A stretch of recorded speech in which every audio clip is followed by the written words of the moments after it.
The window across. When Leah moved to Tokyo, she wanted to disappear. After everything, her divorce, her mother's death, the breakdown, she needed quiet, distance, a reset. She found a tiny 6th-floor apartment in a concrete tower just outside Shinagawa. It was cheap, too cheap, but it had a balcony and a view of another building across a narrow alley. Identical, gray, windowed, empty, or so she thought. The first night, she noticed it. One window directly across from hers, curtains drawn, but she could still make out a shape through the frosted glass. A man, standing perfectly still, right hand raised, waving. It wasn't a normal wave, not side to side, just up, held, down, over and over, as if trying to get her attention, without really moving. She told herself it was a shadow, or some cultural quirk. Maybe he wasn't waving at all. But the next night, same thing, same time, same window, same slow wave. She waved back. The hand stopped, just froze, then lowered, then disappeared. She didn't sleep that night. By the end of the first week, it became a routine. Every night, between 10:55 and 11:10 p.m., the man would appear. He never left the room, never opened the curtains, just stared through the distorted glass, waving. She started feeling watched during the day, at the grocery store, in the train station, in her building's elevator. Once, walking home, she thought she saw a man duck into a side alley, gray coat, dark hair. She ran the last 2 blocks. She bought binoculars, sat on her floor, hid behind her curtain, and stared through his window. The distortion made it hard to see, but the shape was always there. Tall, still, waving.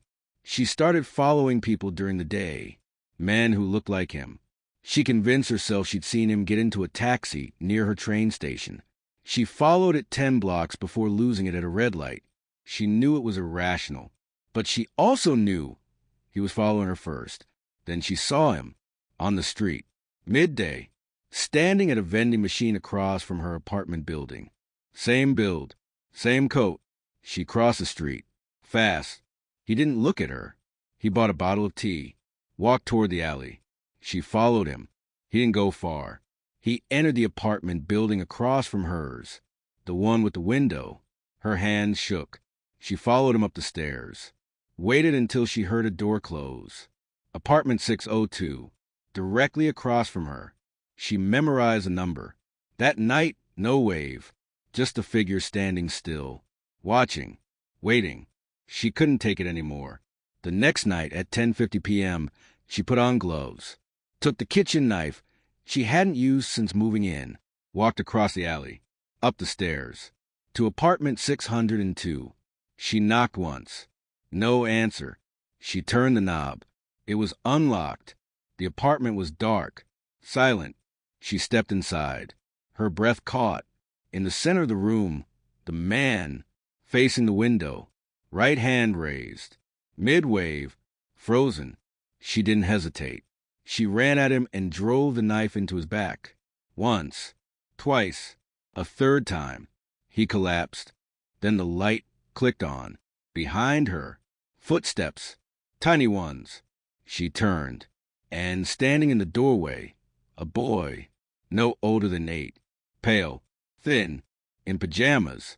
He looked at her, then raised his hand and did the wave, the slow up-down wave, exactly like the one in the window, the distorted glass, the size of the shape. It wasn't the man. It was him, the boy, the man on the floor, his father. The boy looked at her, blank-eyed, and said in perfect English, "Why did you kill my daddy?"